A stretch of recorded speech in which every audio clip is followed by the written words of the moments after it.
Oui, signe qui démontre que tu as rencontré une mauvaise personne, une personne qui n'a pas un bon état d'âme. Aujourd'hui, je parle avec beaucoup de personnes. La personne rencontre tellement de soucis dans sa vie. Quand tu commences à lui parler, la personne te dit, depuis le début, voilà ce que je voyais, mais je n'ai pas prêté attention. Je n'ai pas vraiment bien vu les choses, simplement parce que je n'avais pas une certaine connaissance. Et c'est la raison pour laquelle aujourd'hui, par la grâce de Dieu, on va parler de ces signes. Quand vous voyez ces signes, en tout cas, il faut faire attention. Il ne faut pas prendre des cas isolés, non. Il faut voir minimum 4, 3, 5 signes. Et quand vous voyez l'ensemble de ces signes, en tout cas, cela doit vous mettre la puce à l'oreille. Je crois que vous allez bien par la compassion de Dieu. Likez déjà la vidéo pour permettre à ce que la plateforme puisse la montrer aussi à d'autres personnes. Et abonnez-vous si c'est pour vous la première fois. Alors, c'est parti. La première des choses, quand tu rencontres une mauvaise personne, tu les verras dans tes rêves. Il y a beaucoup de personnes, il y a par exemple une sœur qui m'a parlé. Elle m'a dit, papa, dès que je me suis mis ensemble avec, en couple avec cet homme-là, la nuit, je me vois en train de marcher sur une rue sale où il y avait beaucoup de boue. Et je vois ma mère de l'autre côté. Je marchais avec cet homme. C'était vraiment trop sale. Il y avait vraiment des saletés par-ci, par-là. Et ma mère de l'autre côté, elle me criait dessus. Elle me disait, mais pourquoi tu acceptes de sortir avec cet homme? Il va détruire ta vie. Il faut te séparer de lui. Et directement, je me réveille, c'était un songe. Et il y a une autre personne qui m'a dit, par exemple, dès que je me suis mis en couple avec cette femme, la nuit, je me vois sur un hôtel. La personne m'a même dit, papa, tu as regardé le clip du maître Gims, si je ne me trompe pas. Son clip qui a fait parler comme ça, où il avait fait un pacte avec les diables au début, il s'est déchiré le poignet, avec les couteaux, il a fait le pacte avec le diable. Tu verras dans ce clip-là, on l'avait placé sur un hôtel. Voilà, c'était presque la même chose. Je me voyais sur un hôtel et les gens étaient contents parce que j'étais là. Et j'entends quelqu'un parler à la fille avec qui je suis. C'est vrai que je ne voyais pas son image, mais j'entendais sa voix. Et quelqu'un lui dit, merci de nous avoir emmené cet homme, parce qu'on le cherchait depuis tout ce temps. Et la personne a pris l'épée et il a voulu me perforer comme ça et j'ai sursauté. C'était un rêve. Et il y a beaucoup de personnes qui voient des rêves comme ça. Quand tu te mets avec une mauvaise personne, surtout si vraiment tu es un enfant de Dieu, surtout si vraiment tu crains Dieu, surtout si vraiment tu as une bonne vie de prière, Dieu ne peut pas permettre à ce qu'une mauvaise personne entre dans ta vie pour te détruire. Même par les songes, Dieu va te parler. Et c'est pourquoi il ne faut pas avoir l'habitude de négliger les songes. Les problèmes aussi avec toi, quand toi tu es amoureux, c'est fini. Hein? Quand tu es amoureuse, c'est fini. Même quand Dieu te parle comme ça, non, ce n'est pas lui. On utilise son image. C'est lui. Je dis et je vous remercie. La deuxième des choses, quand une mauvaise personne entre dans ta vie, souvent, cette personne va te séparer des personnes susceptibles de réveiller ta mémoire. Les personnes susceptibles de t'ouvrir les yeux, en fait, pour que tu te rendes compte que ce n'est pas quelqu'un de bien. Il y a par exemple quelqu'un qui m'a dit, je me suis mis en couple avec une sœur. Mon ami la connaissait déjà et elle connaissait aussi mon ami. Et mon ami savait que cette sœur-là avait des problèmes spirituels. Et comme cette sœur-là savait que mon ami avait voilà, beaucoup d'informations la concernant et concernant sa famille, elle a créé des problèmes entre moi et mon ami. Elle m'a dit que non, voilà, mon ami est parti lui dire que non, voilà, il ne faut pas que je puisse t'aimer. C'est-à-dire, la fille lui a dit que son ami est venu la voir pour lui dire que elle ne peut pas aimer son ami parce que son ami, il est comme ceci, il est comme cela. C'est moi que tu dois aimer. Alors que c'était faux. Et malheureusement, quand le frère a écouté que son ami est parti dire des choses à sa nouvelle copine, celle qui était devenue après sa fiancée. Il s'est éclaté, il s'est dit, mais jamais. Pourquoi toi, mon ami, tu peux dire ça? Mon ami, il me dit, mon ami, essayez de m'expliquer les choses. Moi, je n'écoutais pas. Mon ami me disait que non, c'est une mauvaise personne. Elle veut te manipuler. Moi, je ne comprenais pas. Et je me suis séparé de mon ami. Alors que c'était une stratégie pour que je ne puisse jamais écouter mon ami. Et mon ami appelait parfois certaines personnes pour leur dire, j'ai la peine pour mon ami. Cette fille-là va détruire sa vie. Voilà comment elle est. Moi, je la connais. Mais comme moi, j'avais déjà la haine contre mon ami, même quand les gens m'appelaient pour me dire que non, il faut faire attention, ton ami. Non, je ne voulais même pas écouter. Pour moi, je pensais que c'est parce que mon ami était aussi amoureux de la fille qu'il fait tous ces chantages. Alors que non. Alors que tout ce qu'il disait était vrai. Et quand une mauvaise personne entre dans ta vie, parfois, il va te séparer des personnes qui peuvent t'ouvrir les yeux. Il y a même d'autres personnes. Elle viendra te dire que non, vos pasteurs là, ce sont des sorciers. Vos pasteurs là, ce sont des aventuriers. Il ne faut pas aller à l'église, il ne faut pas aller prier. Toi, tu es enfant de Dieu. Quelqu'un entre dans ta vie et la personne te dit que les pasteurs sont des aventuriers. Et toi, tu restes avec cet homme. Tu restes avec cette femme. Je sais comment ça va finir. Moi, je sais. Tu vas pleurer.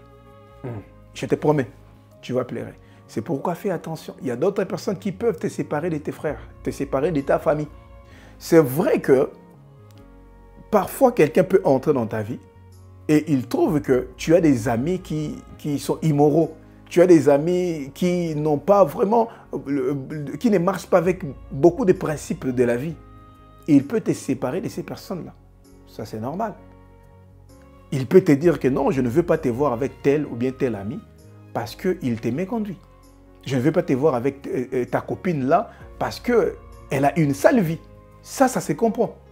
Mais quelqu'un, mine de rien, vient et il commence à te séparer de ta famille, te séparer des personnes qui étaient importantes pour toi. En tout cas, il faut prier, il faut avoir le discernement pour comprendre que ce n'est pas quelqu'un de bien. Et la troisième des choses, c'est l'instabilité émotionnelle. C'est pourquoi il ne faut pas être pressé dans la vie. Je ne sais pas pourquoi tu es pressé. Tu es désespéré ou quoi? Il ne faut pas être pressé dans la vie. C'est lorsque tu n'es pas pressé, tu prends ton temps que tu vas analyser, que tu vas observer la personne. Tu sais, beaucoup de personnes me font rire. Comment toi, tu épouses une personne que tu n'as jamais vue dans d'autres circonstances? Bon, je vous dis, pendant les fiançailles, parmi les choses qu'il faut faire, il faut te voir avec la personne dans des circonstances différentes. Toi, tu ne peux pas passer les fiançailles, tu te vois seulement avec la personne, toi-même seulement. Vous allez au restaurant, vous parlez seulement vous deux. Comment cette personne réagit avec ses amis? Comment cette personne réagit avec tes amis? Comment cette personne réagit avec sa famille? Comment cette personne réagit avec ta famille? Comment cette personne réagit avec les inconnus? Il y a des personnes, elle est gentille avec toi. Mais amène-la avec des inconnus. Tu vas voir qu'elle est méchante. Tu vas voir que c'est quelqu'un qui est toujours fermé. Et ça va déranger. Et l'instabilité émotionnelle, c'est cette personne qui est toujours instable dans ses pensées. Aujourd'hui, elle dit oui, demain, elle dit non pour les mêmes circonstances. Aujourd'hui, elle est heureuse, demain, elle est malheureuse. Aujourd'hui, elle est amoureuse, demain, elle est confuse, elle ne sait pas si elle doit rester avec toi ou pas. Quand tu constates cette instabilité émotionnelle, je ne dis pas que toutes les personnes instables émotionnellement sont forcément de mauvaises personnes. Mais je dis il faut faire attention. Parce que même quand la personne n'est pas sorcière, même quand la personne n'a pas la sorcellerie inconsciente, mais c'est un instrument que le diable va utiliser facilement. Jésus dit à Pierre, arrière de moi Satan. Pas parce que Pierre était Satan, mais parce que Pierre a écouté la voix du diable. Et Pierre était animé par les pensées du diable. Si le diable peut parler à un apôtre de Jésus, à combien plus forte raison cette femme instable émotionnellement, à cet homme qui est très instable émotionnellement. Chaque fois, lorsqu'on voudra te troubler, on passera par cet homme-là. À chaque fois, lorsqu'on voudra troubler votre couple, on passera toujours par cette femme-là. Elle sera une porte d'entrée. Il sera une porte d'entrée. Une personne instable émotionnellement, si toi tu es enfant de Dieu, cette personne sera une porte d'entrée. Alors, moi je vous dis, hein, il y a beaucoup de personnes qui sont combattues par leurs femmes, qui sont combattues par leur mari. Oui, il est pasteur, elle est servante de Dieu. Mais juste au moment où elle veut prier, juste au moment où elle veut se consacrer à Dieu, juste au moment où elle veut se concentrer, son mari va créer une dispute pour la démoraliser. Et lorsque tu n'as plus le moral, même pour aller prier, ça sera très compliqué. Juste au moment où il veut faire une retraite personnelle, que sa femme va créer une scène, elle va créer un scénario, juste pour que la personne puisse se démoraliser. C'est pourquoi j'ai dit, prends le temps de vérifier. Et ce qui trompe beaucoup de personnes, malheureusement, dans cette génération, c'est pourquoi il faut écouter des personnes qui sont sages. Et beaucoup de pasteurs ont induit beaucoup de fidèles en erreur. Et beaucoup de vos coachs là. Il faut écouter les personnes qui ont la sagesse de Dieu. Et ne conduis pas ta vie sur base des conseils. Tu as le discernement, il faut analyser. Lorsqu'on donne un conseil, il faut que tu puisses analyser. Ne sois pas cette personne-là, tu écoutes un conseil, tu appliques directement dans ta vie. Non! C'est pourquoi parfois j'entends certaines personnes, vous dites ceci, l'autre a dit cela, mais qu'est-ce qu'on doit maintenant faire? Donc toi, tu n'as pas de cerveau pour faire tout ce que moi je te dis, mais tu as les cerveaux, il faut analyser. Oui, tu écoutes un coach. Il y a aussi des coachs qui aident beaucoup de personnes. Voilà, il n'y a pas de souci. Il y a aussi des pasteurs qui aident beaucoup de personnes. Mais toi, tu ne dois pas être celui-là. Quand tu écoutes, tu appliques. Tu écoutes, tu appliques. Tu vas détruire ta vie. Une personne sage, lorsqu'elle écoute un conseil, elle essaye d'analyser, elle essaye de voir avec ses valeurs si ça marche, avec ses convictions. Oui, en tout cas, moi, je ne vois pas les choses de cette manière. Mais ce que l'homme de Dieu a dit, il a raison. Ce que cette personne a dit, elle a raison. Le plus important, ce n'est pas l'éducation. Non, il faut chercher un homme qui est bien éduqué, une personne avec qui tu dois... Papa, écoute. Une personne peut être bien éduquée. Elle a grandi dans une maison, elle est bien éduquée. Mais intérieurement, elle est détruite. À cause de ses problèmes personnels.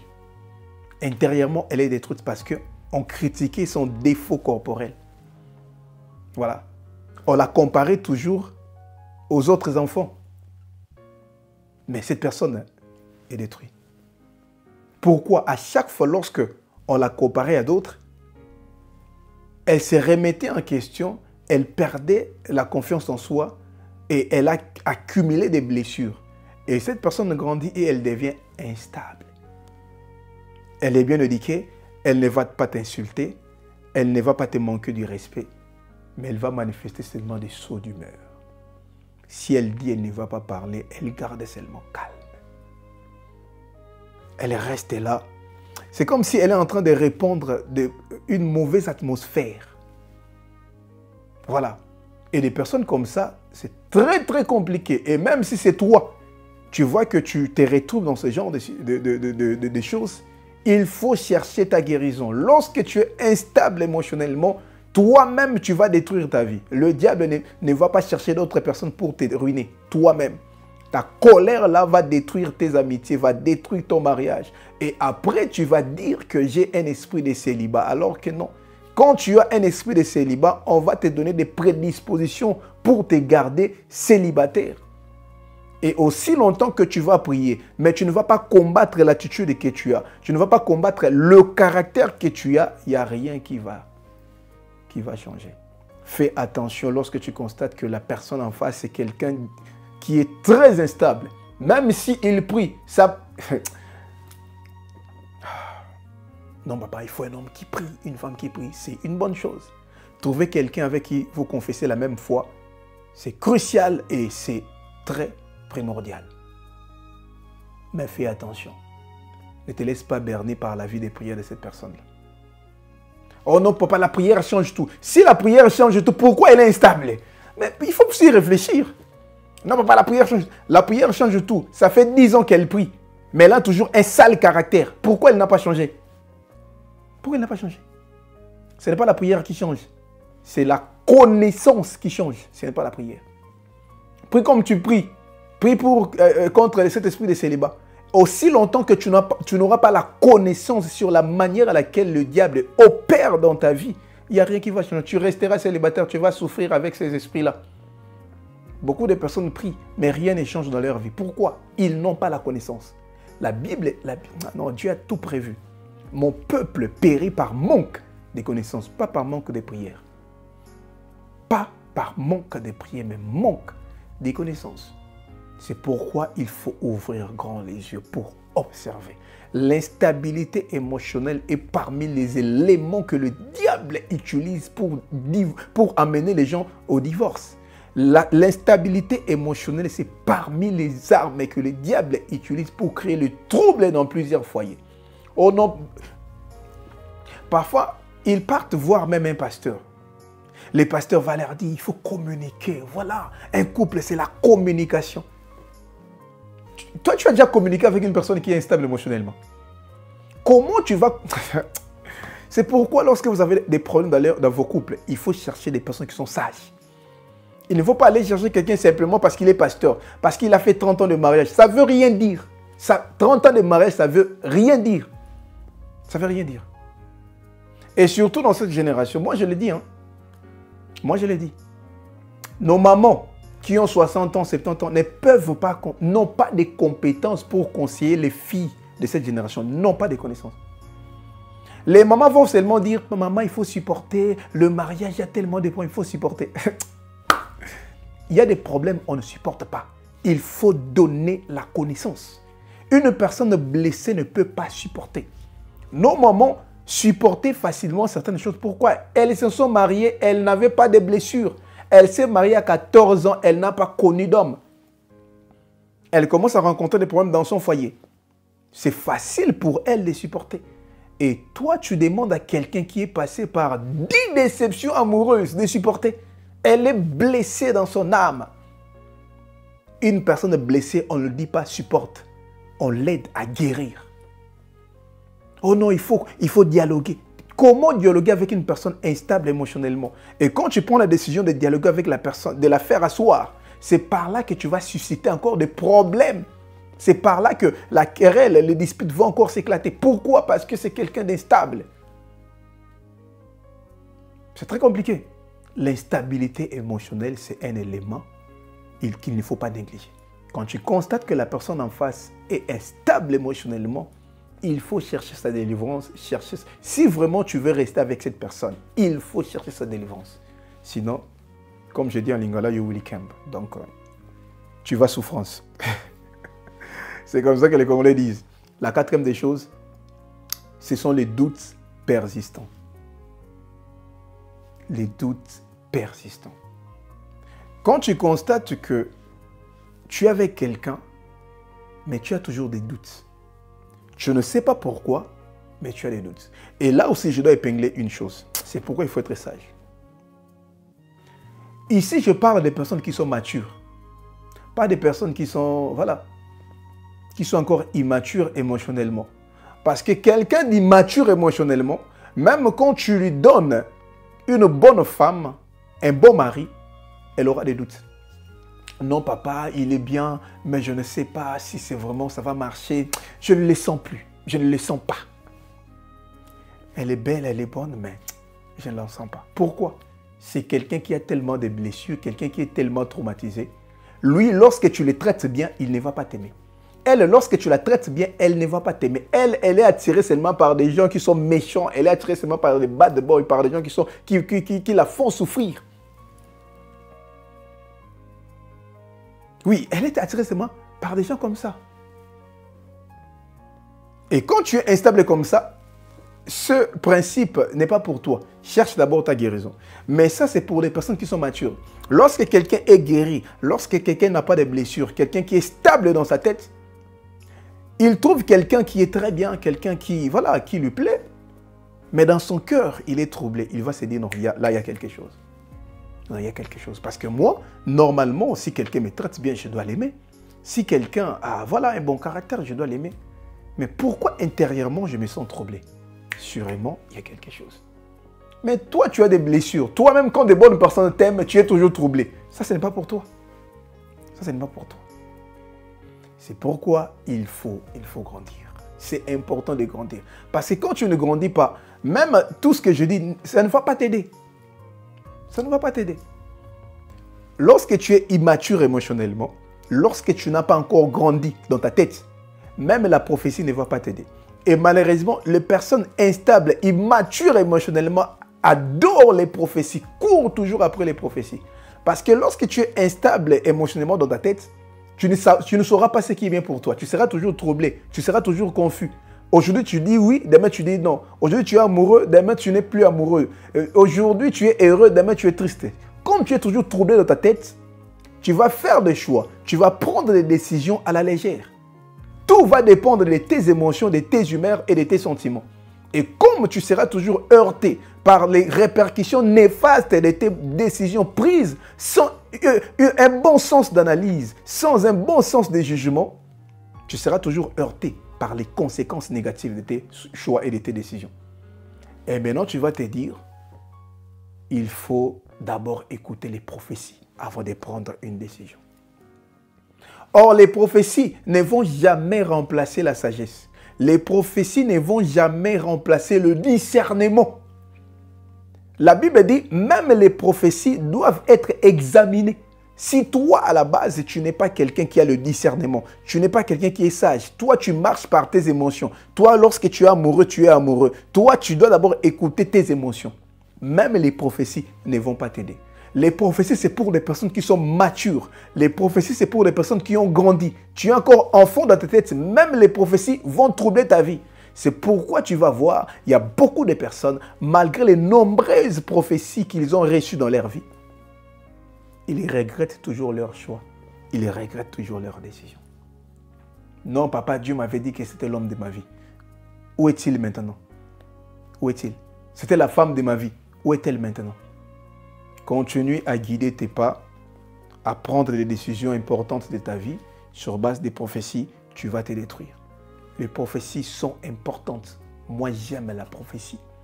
Mais avant d'exécuter ce que tu as entendu par la prophétie, tu dois examiner.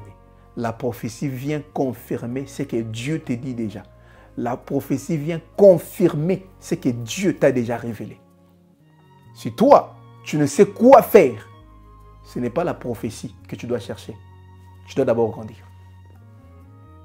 Tu dois grandir.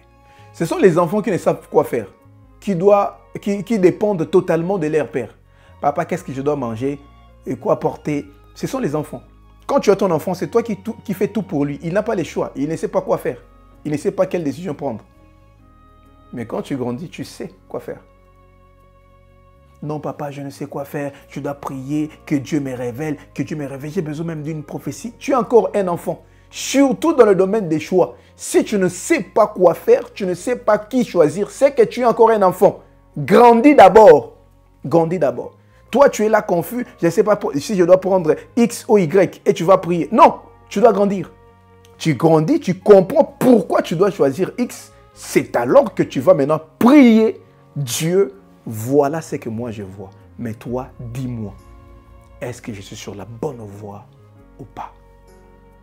Ceux-là qui se marquent, vous savez, il faut nous écouter. Parce que nous, tous les jours, on parle avec les couples. Tous les jours, on parle avec les divorcés. Tous les jours, on parle avec les gens qui rencontrent des problèmes très compliqués. Il faut nous écouter. Beaucoup de personnes qui se marient par prophétie divorcent par parole de connaissance. Il y a une femme qui m'a parlé dernièrement. Non, papa, je dois divorcer. Dieu m'a dit que je dois divorcer. Je suis une servante de Dieu. Mon mari, Dieu m'a révélé que c'est un sorcier. Ok, c'est bon. Tu es servante de Dieu depuis quand? Oh non, ça fait déjà 5 ans. Et tu as connu les seigneurs depuis quand? Alors, depuis toujours, moi je suis né dans une famille chrétienne. Et voilà, depuis l'âge de 10 ans, j'ai rencontré personnellement Dieu. Je servais à l'église. Et où est-ce que tu as rencontré ton mari? À l'église, il était le frère de l'église. Ok. À cette époque-là, tu priais déjà. Donc, c'est-à-dire, pour ton mariage, tu n'avais pas prié. Oh, si j'avais prié, et qu'est-ce que Dieu t'avait dit? Oh, c'était l'homme de ma vie. Donc, le même Dieu rentre encore aujourd'hui pour te dire que ce n'est plus l'homme de ta vie. Vous voyez comment vous blaguez avec Dieu? Vous voyez comment vous blaguez avec Dieu? Et beaucoup de personnes sont comme ça. C'est pourquoi il faut que tu grandisses. C'est lorsque tu grandis que tu vas facilement entendre la voix de Dieu. C'est pourquoi la Bible dit, Ne vous conformez pas au siècle présent, mais soyez transformés par les renouvellements de l'intelligence. C'est parmi les versets que j'aime.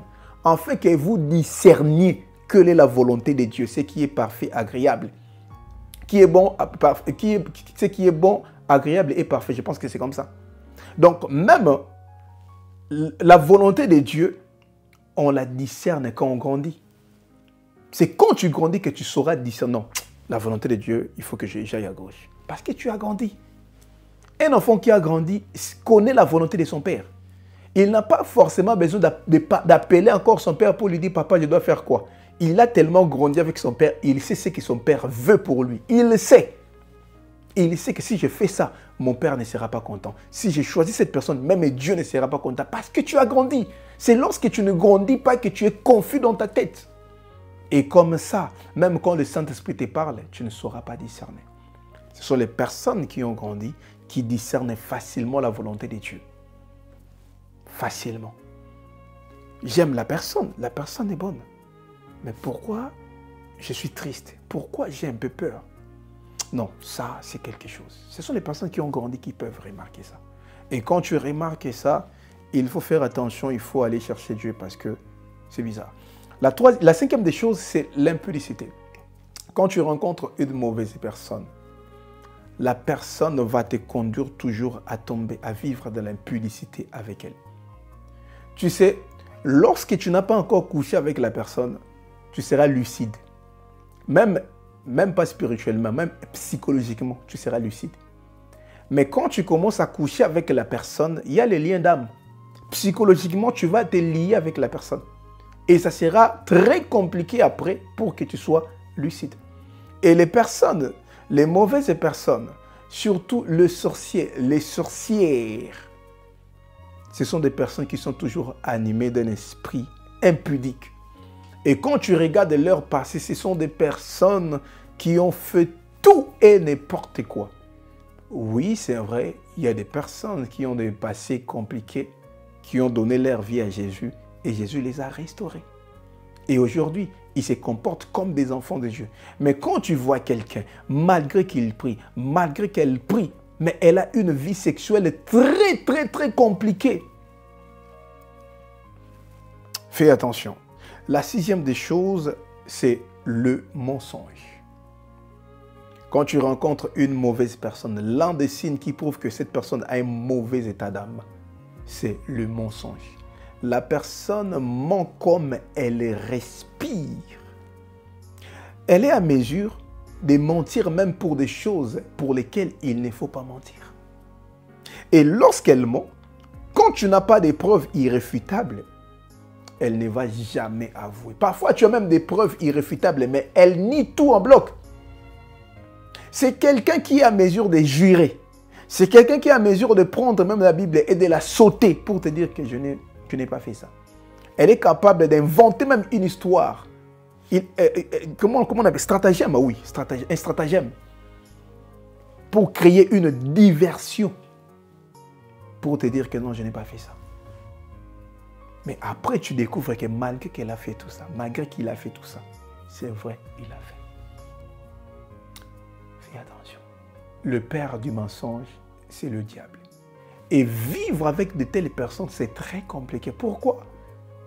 Tu ne sauras plus quand est-ce qu'il te dit vrai, quand est-ce qu'il ment. Quand tu vis avec ces genres de personnes, ce n'est pas bien, tu seras toujours confus. Tu sais, parmi les choses qui font en sorte que les gens vivent en paix, c'est la confiance. Quand tu fais confiance à ton mari, confiance à ta femme. Mais quand tu n'arrives plus à faire confiance à la personne, ça devient très compliqué. Quand quelqu'un ment même pour des choses pour lesquelles il ne peut pas mentir, comment tu vas lui faire confiance? Et les personnes qui ont un mauvais état d'âme mentent comme elles respirent. Et la sixième des choses, la curiosité. La personne est trop curieuse. Oui, c'est vrai, lorsque tu vis avec quelqu'un, en tout cas, il y a des informations qu'il doit te demander. Quand tu fais certaines choses sans le prévenir, il va parler, il va les réclamer. Ça, c'est vrai. Mais quelqu'un qui est venu pour une mission, il veut tout savoir. Il veut tout savoir. Il y a des gens qui se laissent même manipuler. Dis-moi tout, je vais prier pour toi. Fais attention. avant de donner tes intentions de prière à une personne, il faut que tu sois sûr de sa spiritualité. Il faut que tu sois sûr de son état d'âme. Il y a beaucoup de mauvaises personnes qui se cachent derrière la prière. Il y a beaucoup de personnes qui se cachent derrière la Bible. C'est ça le rôle du diable. Le diable, c'est un expert en camouflage. Un vrai sorcier, tu ne te rendras jamais compte que c'est un sorcier. Quand tu peux prier, mais quand tu n'as pas un esprit de discernement, tu ne vas jamais le discerner. Parce qu'ils savent se camoufler, ils savent tromper la vigilance. C'est pourquoi beaucoup se cachent derrière la prière, derrière les églises.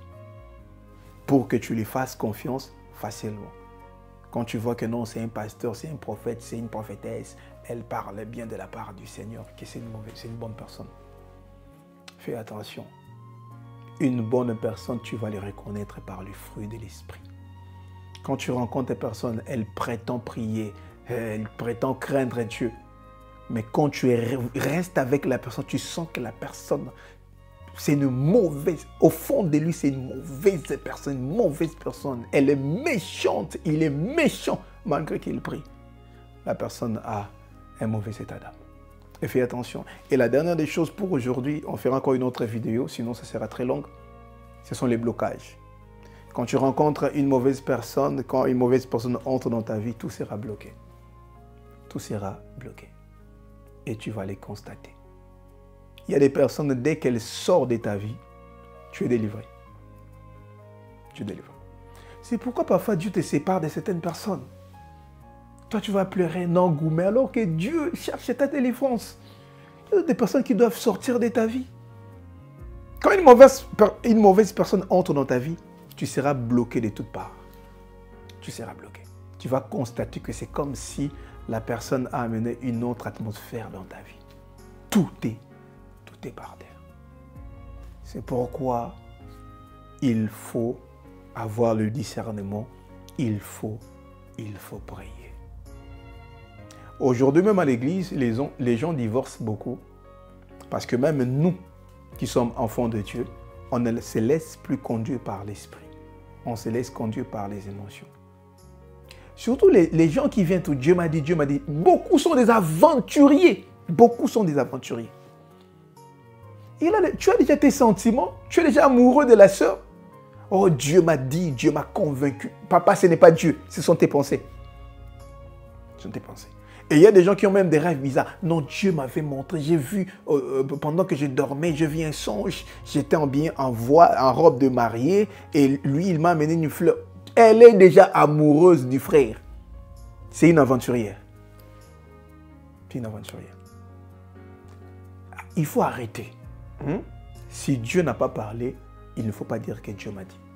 Ce sont tes sentiments. Mais ce qui est bien, c'est lorsque tu grandis et tu te laisses conduire par le Saint-Esprit. Nous avons un Dieu qui parle. Non, nous avons un Dieu qui parle. Dieu ne peut pas permettre à ce qu'une mauvaise personne entre dans ta vie et elle détruit ta vie. Non, Dieu parle. Et la seule manière, je le dis, pour écouter Dieu, il faut savoir étouffer tes émotions, étouffer tes sentiments. Si tu es une personne émotive, si toi tu t'es conduit par tes sentiments, par la chair, tu vas rencontrer que des mauvaises personnes et tu feras entrer et abriter des mauvaises personnes dans ta vie. Je prie pour toi que tu te laisses conduire par le Saint-Esprit. Je prie pour toi pour que tu grandisses dans ton intimité avec le Saint-Esprit, pour que tout devienne évident, très clair dans ton cœur, même dans tes yeux. Que Dieu vous bénisse abondamment. Likez cette vidéo. Partage-la à toutes ces personnes qui sont chères pour toi. Et laisse-nous un commentaire. Je sais que Dieu va bénir toutes ces personnes qui vont suivre cette vidéo. Que Dieu vous bénisse et on se voit à la prochaine vidéo.